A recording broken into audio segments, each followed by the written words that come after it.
Welcome from Indianapolis. I am Derwin Smiley. On today's show, we will continue our conversation about education reform.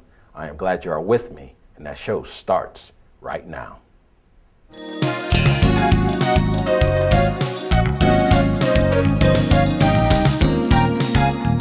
Mr. Nate Schnellenberger is the president of Indiana State Teacher Association. Mr. Schnellenberger, welcome to the show. Thank you for having me on. I appreciate it. Thank you. Did I get your name? Yes, right? You did. You got it exactly right. That makes it twice this time. You're one of the few people who have gotten it right. So. And it's always an honor to have you on the show. It's always a privilege to be here. Yes, sir. Tell me about ISTA. The Indiana State Teachers Association is an organization that's over 150 years old now in Indiana. We have members all across the state, about 45,000 members, both teachers and education support professionals. Our original mission was to serve the students and the teachers and educators of Indiana, and today we still carry out that mission and serving both the 45,000 educators as well as the nearly 1 million students in Indiana who are enrolled in public schools. I want to talk to you about the new policies that are getting ready to take effect that will affect educators. And behind closed doors, I've spoken to a plethora of teachers about the nerves that they are feeling and the fear. As you know, the union is supposed to be that safety net for them, but with the new evaluations coming down, how can you reassure them that their fears should be put to rest? Well, I think, first of all, that whenever there's change, there's some natural apprehension. So I think that's part of their apprehension, and I think that that will settle down after they move into it. But also, I think the apprehension is centered around, more than anything, the fact that they're not sure what that evaluation model is going to look like or how it's going to be implemented. Teachers certainly are not afraid of evaluation. Evaluation occurs in most schools throughout the state on a regular basis. As a 35-year teacher, I've been evaluated every year in my teaching career. But that hasn't happened everywhere, and quite honestly, it should.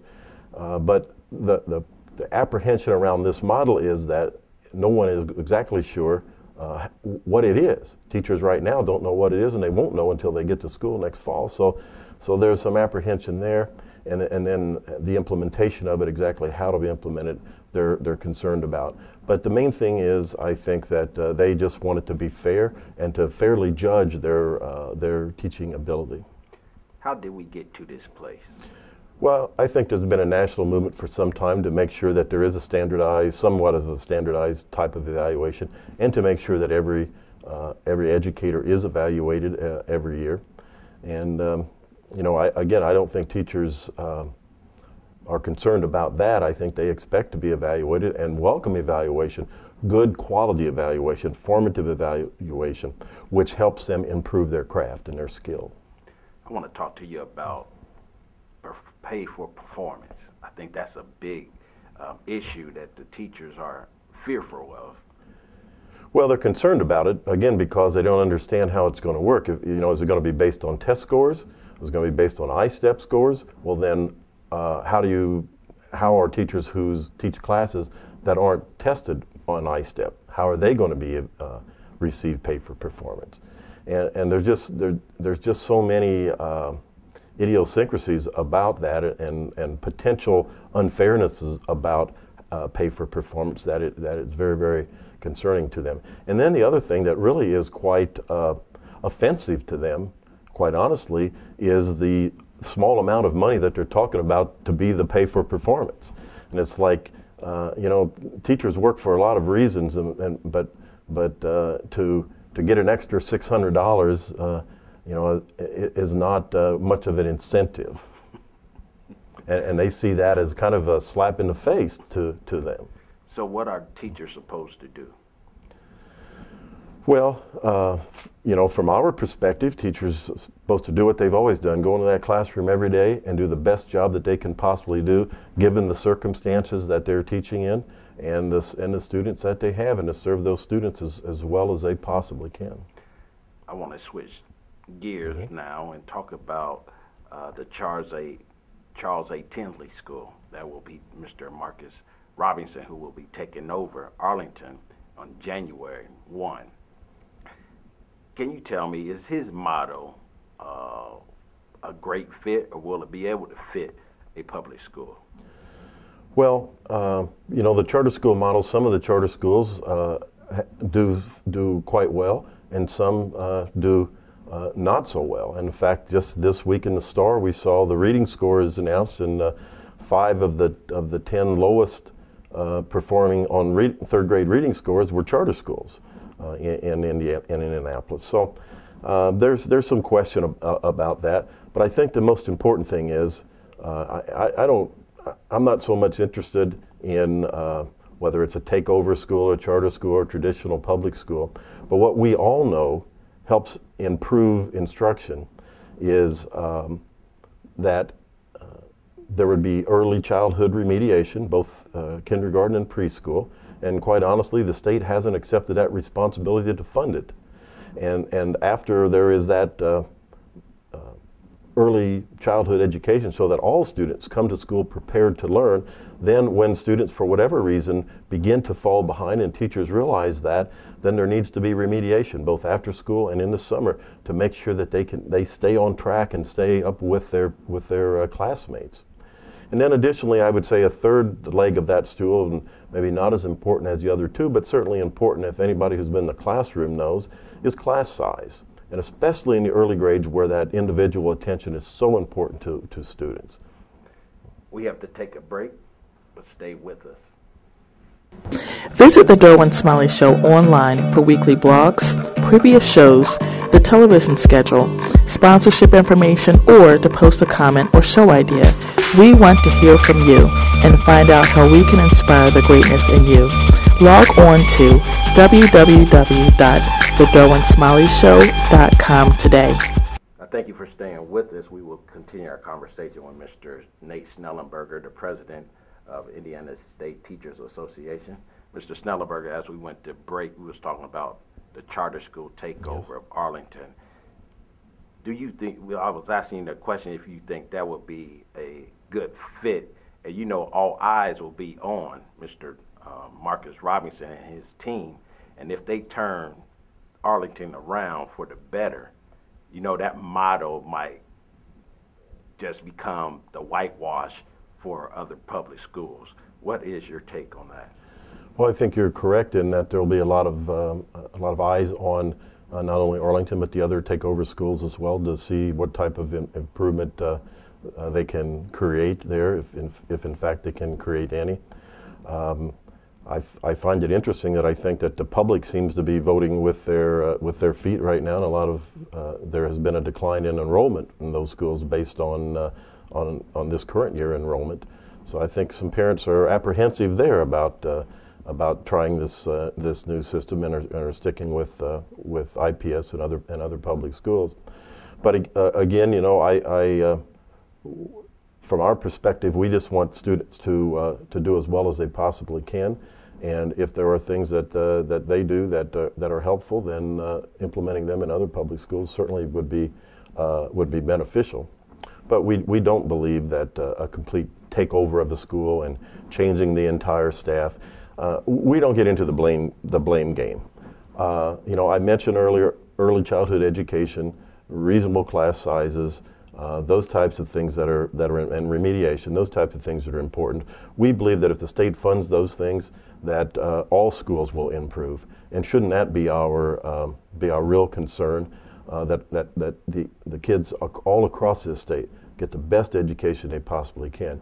And if they're not getting early childhood education, if they're not getting remediation, and if the class sizes are large, then they're not getting the best that they can get. And I think that's the responsibility that this state has and needs to step up to. And the legislators need to find funding to do those things that are important, because there is nothing more important to the future of this state than a good educated populace of students. Another conversation I've had with the teachers, some teachers behind closed doors, have been about if Tinsley takes over and turn around Arlington, as I stated earlier, that will be a model, because charter schools do not have a teachers union usually in their building would that become a doom for the union? Well, again, I play the blame game, and there's administrators and legislators and the superintendent of public instruction who want to blame the union for everything that's wrong, from our schools to our relationship with North Korea. But at some point you can't blame unions for that, because if you think about it, the highest performing schools in Indiana are represented by ISTA, and schools that are in the middle are represented by our association, and schools that are at the bottom. It's not the union that's causing this to occur.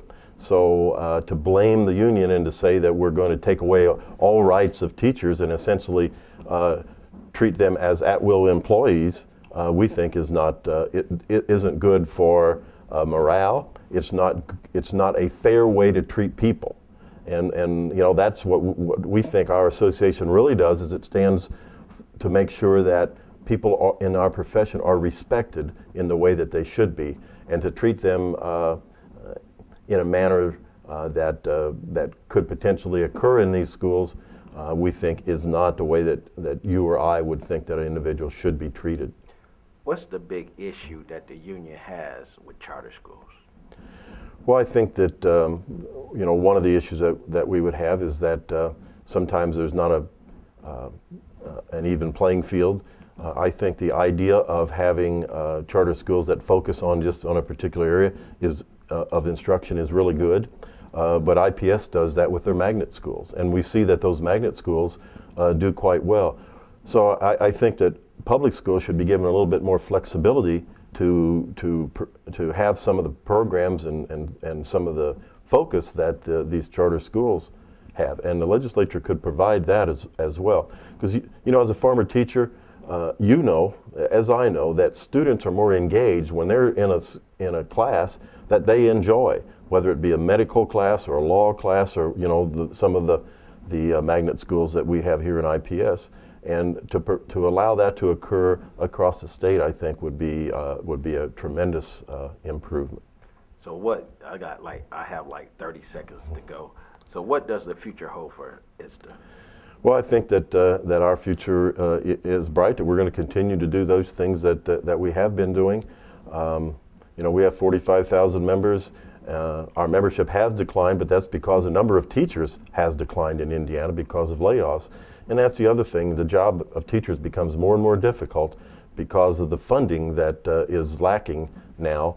And our state legislature, we have $1.5 billion surplus, but yet we've cut $600 million out of K-12 education in the last 2 years. Now, no one can tell me that that's good for public instruction or good for kids. He is Mr. Nate Schnellenberger, the president of Indiana State Teacher Association. Mr. Schnellenberger, thanks for coming. Thank you so much for having me on. I really appreciate the opportunity to talk to your viewers. You're welcome. Thank you. There are more than 29 million Americans without insurance who need help paying for their medicines. That's why there's the Partnership for Prescription Assistance. Through this free service, people who need help can call 1-888-4PPA now to see if they may qualify. Many get their medicines for free or nearly free, and I'm talking more than 2,500 brand name and generic medicines. Do you need help? Write down the number you see. It's your medicine. It's your life. It's your time to call. Mr. Marcus Robinson is the Chancellor of Ed Power. Mr. Robinson, welcome to the show. Thank you so much for having me. I really appreciate it. Tell me about Marcus Robinson. I'm originally from St. Louis, Missouri, and came to Central Indiana to attend DePaul University in Greencastle, Indiana, and really started my career off in college admissions. And I was traveling the Midwest trying to recruit mostly inner city students to selective colleges. And after a while, just felt like I was meeting kids too late. By the time I met them, they were either qualified or they were not qualified to attend the colleges that I represented and take the scholarships that I had. And so here I had these opportunities and couldn't find enough kids to take them. And so I left college admissions, went into the classroom, taught middle school in St. Louis, and then I came and taught high school here in Indianapolis. And was having a great experience teaching in a private school here, and decided that I wanted to have a bigger impact. And so I left, got my master's at Butler University in their experiential program for preparing school principals. And in 2004 launched the Charles A. Tinley Accelerated School. And I know a little birdie told me about Ivy League program that you are involved in right now. Yeah, you know, we started what we feel is a really great school on the northeast side of Indianapolis, and for years, man, struggled with this whole question of the people who wanted to come to the school versus what we really have space for. And so we made a decision about 24 months ago that we would expand to allow for more people to be able to take advantage of what we're doing. And so as we started to grow, I felt like my skill set needed to expand to really be the kind of impact leader that I needed to be for our organization. And so last May, I started the doctoral program in education at Columbia University in New York. You said Columbia? Columbia University in New York City. And so the commute is hard, given all of our responsibilities on the east side of Indianapolis, man, but the program is really powerful. There were over 100 applicants, and they only took 12 of us from across the country. So it's great, man, to sit with people from San Francisco, from Chicago, from New Orleans, who are all immersed in this work of urban education leadership, really trying to create a new picture of what it means to educate kids in the inner city. Tell me about Charles A. Tinley Accelerated School. Yeah, Tinley is the first accelerated school in the state of Indiana. And when the accelerated schools movement started in 1986, it was about taking gifted and talented education and putting it out there for every kid in the school. And so we don't track our kids by ability, right? If you're in the 7th grade, you take the same honors level classes that every 7th grader takes. So the first accelerated school in Indiana. We're also the first early college high school in the state of Indiana. Through a partnership with Anderson University, our kids in the 11th and 12th grade take tuition-free college classes as a required part of their academic preparation. So to get their high school diploma, they need 2 years of college English, 2 years of college history, a year of college philosophy, and a year of college calculus to get their high school diploma. The goal isn't to get them out of college sooner. The goal is to get them to college prepared. 50% of the kids who go to college don't come back for the sophomore year. Right, our freshman and sophomore retention is horrible, especially when you start to disaggregate it and look at what kids in high poverty situations go through, what kids from African American communities go through. The statistics are even worse. So our goal is to make sure that our kids not only get to college, but can succeed on the college campus because they've already encountered college level work. I know, as you said, the curriculum is rigorous. And also I think your school year, the school calendar is different than public school? Well, you know, our approach really, man, is to fill in the gaps for our kids. You know, we serve a population of really beautiful, phenomenal, fantastic, smart, intelligent kids.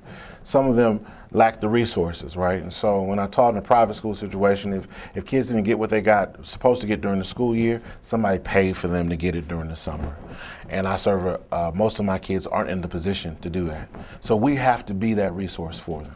So we extend the school day because our kids, by and large, can't afford the Kumans and the Sylvan Learning Centers. We extend the school year because they can't, by and large, afford college programs at IUPUI or college programs at Purdue. And so from that standpoint, we try to be the difference for them.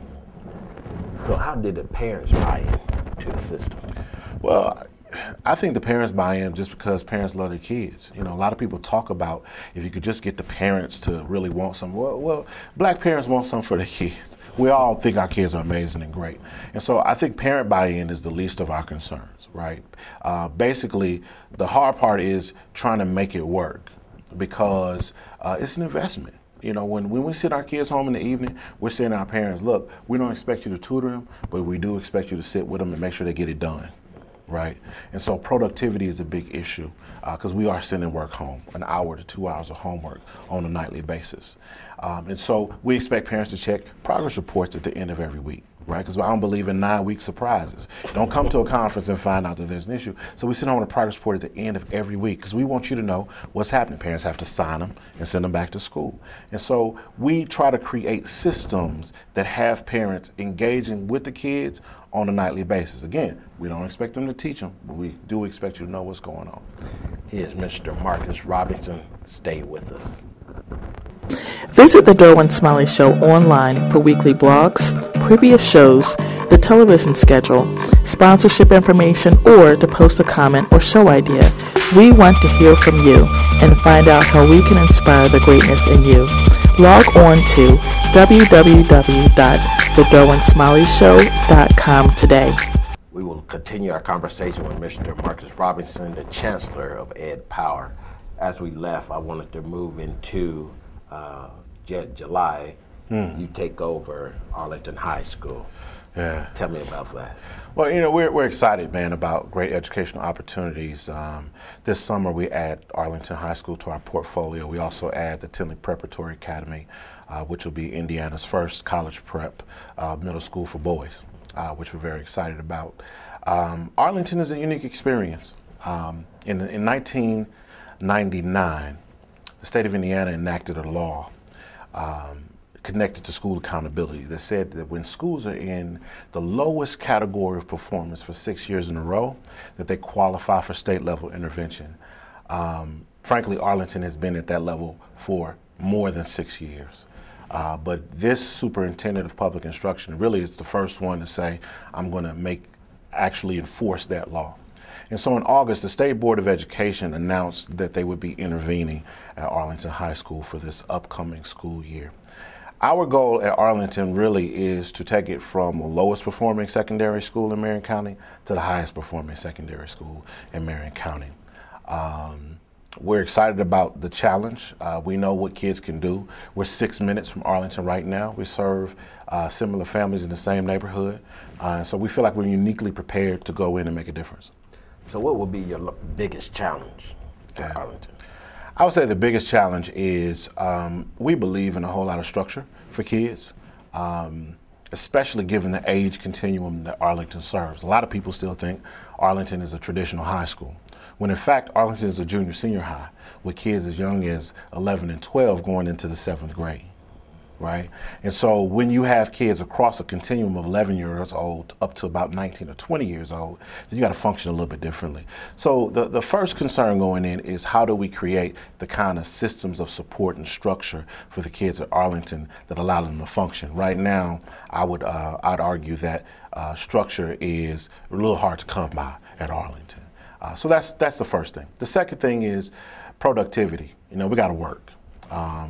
We spend a lot of time at the school, and we see kids there. I think attendance works very well, but in terms of making sure that they're working on a consistent basis, just don't see that. And so getting the kids to work is another issue, and getting the kids to stretch. Sometimes the work that we do takes a little bit longer. If you're behind, we're going to help you catch up, but we can't help you catch up on the same 6-hour school day. We're going to have to move some kids to a 7 or 8 hour school day in order to make some of those things work. I want to talk to you about, I know your school does not have a teachers union. Yes. What's behind that? Why not? Well, under Indiana law, charter school teachers are in a position to unionize. They have the option to unionize. Our teachers don't. I haven't really had the conversation with them. I would argue that you know, our teachers don't feel like that's necessary for them, but it's certainly within their rights to do it if they chose to do it. So we've been open for 8 years, and we haven't had any meaningful union activity. What do you say to your critics that says the statement that charter schools have more flexibility than public schools and they're not on the same playing field, abide by the same rules? I would say they're absolutely right. Charter schools, of all the publicly funded schools, have the most flexibility, right? The list of educational law that actually applies to a charter is fairly short. However, in exchange for flexibility, you have high levels of accountability. If you don't hit your marks, you're supposed to close. right? So I operate under a certain kind of urgency. I want certain things for my kids because I want certain things for myself. If I can't serve my kids well, then my authorizer, which in this case is the mayor of Indianapolis, can come in and shut us down, right? And so it's not just about having the flexibility. You either serve them or you get closed down. That's the way it's supposed to work. I think another concern is that people say, the critics will say, the charter schools should not be able to send back their worst kids to public schools after they receive the money. Well, understand, I think when people make that criticism, they don't understand that charter schools are public schools, right? And so ultimately, charter schools are not in a position to transfer kids. When kids are in any public school, whether it's a charter school or a traditional public school in the district, those kids have a right to attend that school unless that school has due process procedures against them, right? So the only way to get a child out of Arlington is to give that kid his due process. He has to go through an expulsion hearing if you want that kid not to be in that school. Same thing is true about a charter. Tinley cannot routinely assign a child out of that school. Has to give them the same kind of due process by law that they would be entitled to in any other school. So I think there's a misunderstanding of how it works. But where does the money go? You know, the money follows the child. Never that. And so in a charter school, you have to take kids on a space available basis. You got a seat, you got to put a kid in it. If that child transfers in after the count day, say a kid comes to November, comes to Tinley in November, we don't get paid for that student because we didn't count them. Same thing is true if it works the other way.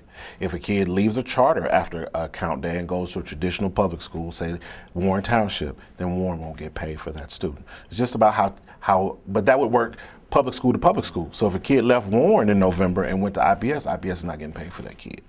But that's the way public schools work with school transfers, not just with charters. So what does the future hold for charter schools? Do you see this, all eyes are going to be on you? Yeah.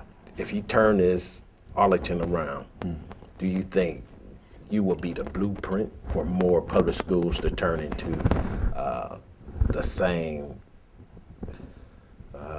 blueprint as? I hope not. I think blueprints is part of the problem, right? We have a plan for Arlington that we're creating at Arlington that we believe will work at Arlington. And I think schools have to be uniquely situated in the communities where they reside. If for whatever reason we left Arlington and went to Manual, we'd have to come up with a different plan for Manual, given the students who attend the school, the neighborhood where it's located, its history and its unique challenges. And so what I hope what comes from this is people start to say, we don't save kids in their schools with a program or a blueprint. We save them with a plan that is connected to those actual kids and the actual parents who patronize that school, what they want to see it become, and what those kids need to be successful. He is Mr. Marcus Robinson, Chancellor of Ed Power. Mr. Robinson, it's an honor. Hey, thank you for having me. I really appreciate it. Yes, sir. That's our show for this evening. And remember, you can catch us on the World Wide Web at thederwinsmiley.com. And remember, my sole purpose is to inspire the greatness in you. I'll see you next time.